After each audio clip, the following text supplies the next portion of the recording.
Welcome to our Solutions Prescribers podcast. We're glad you've joined us. And today we're going to talk about how to increase your team's performance with a purpose. And that's a challenge we see often, or that we hear often among owners and managers, clinic directors on wanting to help their team increase their performance and increase it with a purpose, and that purpose is aligned with the team's goal and the company's goals and purpose. And so the first question I always ask whenever we're visiting and shadowing clinics all over the nation is, does your team member know what's considered a win?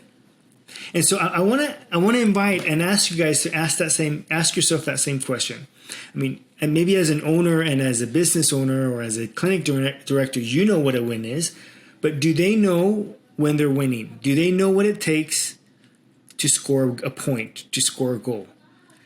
And the reason why I am asking you to ask that question is because you'd be surprised how many people, as we visit clinics, the team members are going, I don't know. I mean, we just have to work hard. I hear words like that: work hard, try our best, convert everyone we can. And it's like, okay. And so that's hard to measure. It's hard to measure. Did you work hard? Depends who you're asking. Depends what hard means. Depends what working means.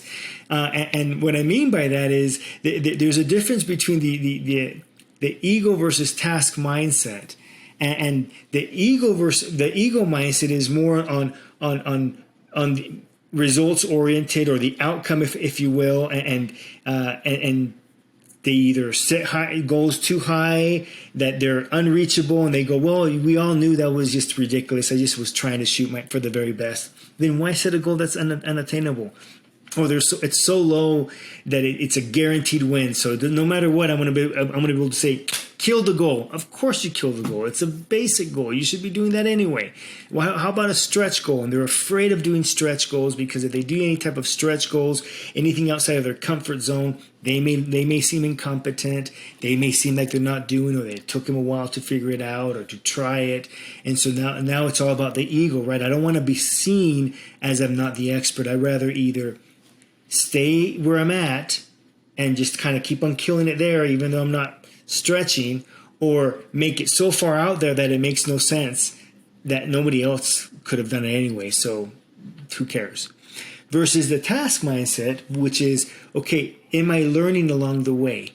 Am I hitting my targets along the way? So an example of that would be, okay, so my goal is to be able to contact 100 people today. And out of those 100 people, my goal is to be able to convert 30% of those. Okay. And so those are two related goals. So I'm working for the 100. And then after I hit the 100, I look at my number. First of all, it was able to hit the 100. And if I wasn't, okay, how come? What happened with that? It's okay. Well, let me figure it out. Maybe I needed better time management. And if I was able to hit the 100, then you go, okay, great. I was able to hit the 100, and it was my skill set there. Maybe it wasn't. Maybe I was at a 10 or at a 15. And so when you start talking to people that have more of a task mindset goal versus an ego mindset goal, they're like, it's between 30 and 40% conversion, but we want to make sure that we're getting at least this amount of leads. And it's because I understand my numbers. And they're okay with the progress. They're okay with the process. They're okay with the journey. And so when you want to help somebody increase their performance, give them the purpose of growing within the journey, of the purpose of growth. It cannot just be convert everybody and that's it. Because if there's too many leads, they're going to be like, oh, these leads are not worth it. And so I can't call them all because I can't make time. Maybe it's not my time management. I don't have that skill set.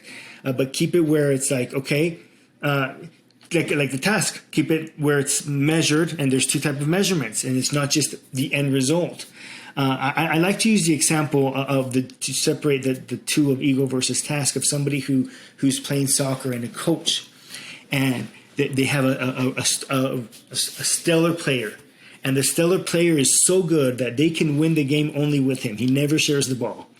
And the coach, who has a task mindset and will coach the team on that, will tell this stellar player, you know what, I love the fact that you can score all the points, but I need us to share the ball. And so is he sharing the ball? And if during the game he shares the ball, he's sharing the ball, maybe they didn't win, but they're getting better at sharing the ball, and the coach goes, great job. I know we didn't win, but great job. You shared the ball better than the other games. That's a task mindset, which is we're improving a skill set. So it's okay that we didn't win necessarily this time, but we're improving the skill set that then eventually, even if he's sick, we can still win because we all know now how to score the ball, how to score the goal, because he's sharing the ball. Somebody who has an ego mindset as a coach would be, okay, please share the ball. We're supposed to share the ball. And then he wins the game, and he didn't share the ball, and he goes, I'm so glad you score all those because we won anyway.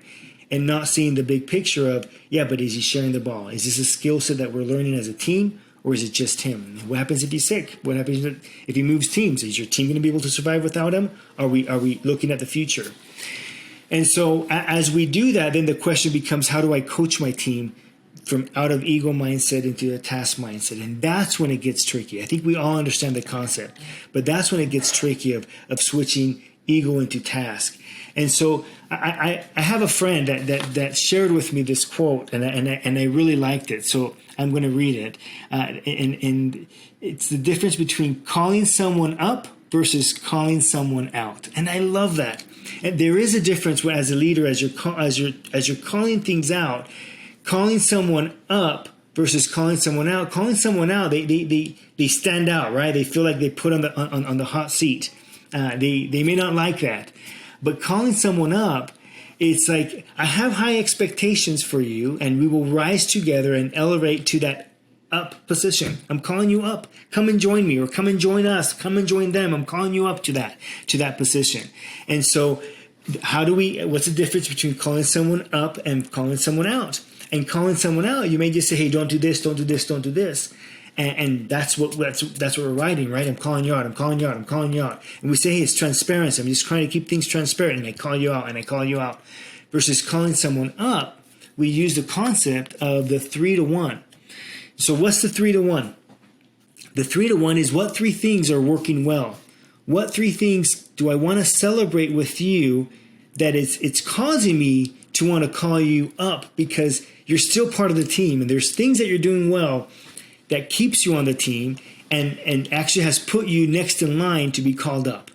And so what are those three things? It could be something as simple on the fact of, let's talk about product sales, and the fact that maybe their product sales are not really good. Maybe they're not as good as the rest of the team. Let's say that. But this person is showing up every day, and every day they're talking about product, and they talk about product with every single client they speak to. That is a celebration in of itself. The fact that you're talking to all of our clients about products, that's great. The fact you even mention it about products, great. The fact you even walk by the product bar and say, hey, do you need anything? No. Okay, great. Great. We'll celebrate that. Maybe the one is a helpful observation. What's the one thing we can work on to increase that conversion in sales? And maybe it's not so much that I'm not talking to patients about products. Maybe it's how I bring it up, or when I bring it up, or how I bring it up. And then when you start identifying which one it is that they need to be working on, and you make that just the one, hey, I'm grateful you're showing up with your clients, and you're talking about the roadmap, and you're including product in there. I'm grateful, or I want to celebrate you with this other aspect. And then as we move forward, I want to call you up on, how about we focus on, as you're speaking to patients and clients about products, why don't we customize that and make it more benefit-centric around them and the roadmap we've created. So I don't just mention, are you out of product? I talked about, how during our visit, we were talking about you struggling with X, Y, and Z, and how even though you're using these other products, you're still not seeing the outcome. What a lot of patients have seen is that, and then you start talking about how that specific product you're going to bring into the conversation is going to help them accomplish that goal and get rid of whatever the case that they're having. And so don't just call them out by, hey, you're not selling products. Instead, celebrate what they are doing, and then call them up to elevate their performance by doing one thing different. And so then that encourages your team to not worry. And then you say, hey, let's research that. Let's see how it goes. Then they're not worried about that ego mindset by saying, well, I don't want to give it a try, because right now if I give it a try and I fail, that means I'm not good at it, and I don't want to be seen like I'm not good at selling products, or that I don't know my products when I actually do. It's okay. Let's do the task mindset, which is it's joy during the journey. Yes, you will fail at it, and that's okay. We'll see, out of 10 patients, you're already talking to 10 patients, and you already talk about product. Then now let's see, out of 10 patients, can you sell at least one? Do you think 1 out of the 10? Let's make that the goal. And if you don't, let's figure out why, and then let's try to hit that 1 out of 10. And if you're not talking to the 10 patients, then let's make that the goal. Let's talk to all 10 patients, even before we try to convert any. You convert 0, it doesn't matter. Our first goal is let's talk to all patients about product. And so that is how we start shifting our team's mindset and help them increase their performance with the purpose, because their purpose is to become better. Their purpose is to improve their skill set. And if they improve their skill sets, then their patients will have a better outcome, and their patients will have better results. So it's about that balance of help. And we all are tempted in having one mindset or another. We just kind of wiggle among those two. So instead of going into the ego mindset, we help them stay focused on the task mindset. And they have the task mindset because they know that they've been called up, and they're going to be encouraged for what they're doing. And then there's going to be an observation of one thing that they can do just a little bit different. And if they focus on that, they'll see a change, and then they can focus on something else new, and they'll see a change. And it's all about growth within the journey. So as you go out there this week and you speak with each other, maybe you're not a manager or a leader, but you want to talk to your colleagues, and maybe you're looking at your own performance. Look at your performance a little bit different. Don't just look at the outcome. Look at the process to get to the outcome, the behavior that will drive the outcome. You can't focus on the outcome because you don't have control over the outcome. So control the controllable. You have control over the behavior. And so that's the goal. Control the behavior, which are the conversations, and then the conversations with your patients, the skill set, whatever that is, that's what you can control. And then the outcome will come. And then you'll continue to work on your skill set, and the outcome will improve. And the purpose is not the outcome. The purpose is increase of that performance.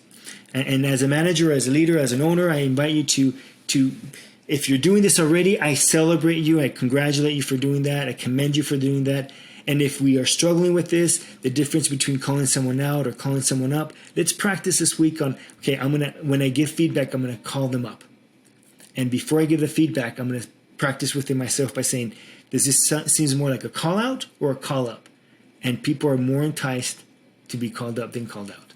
Thank you so much for joining. We look forward to having you join us in our next episode next week. And you have a great day.